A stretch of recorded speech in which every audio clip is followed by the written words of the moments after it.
غیر سرکاری تنظیم جاب کریٹنگ ڈیولپمنٹ سوسائٹی اور سہارا ڈیولپمنٹ فاؤنڈیشن کی جانب سے چارسدہ میں بچوں کی حقوق اور ان کو تحفظ فراہم کرنے کے حوالے سے مشاورتی اجلاس کا انعقاد کیا گیا۔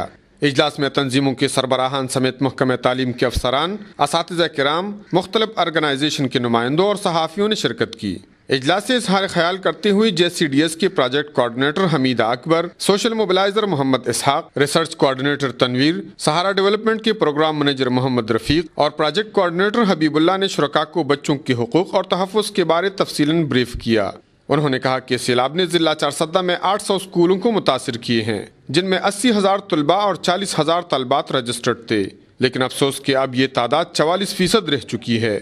شرکاء نے اپنے علاقوں میں اسکولوں اور بچوں کے مسائل پر بحث میں اپنے خیالات کا اظہار کیا، جن میں زیادہ تر غربت، بچوں سے مشقت لینا، بچوں پر تشدد، نامناسب خوراک، حکومت کی ناقص پالیسیاں، اسکولوں میں کلاس رومز کی کمی اور وسائل کی کمی پر ذکر کیا گیا۔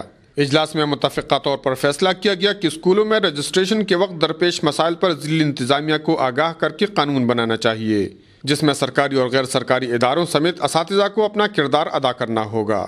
کفایت اللہ، اے نیوز، چارسدہ۔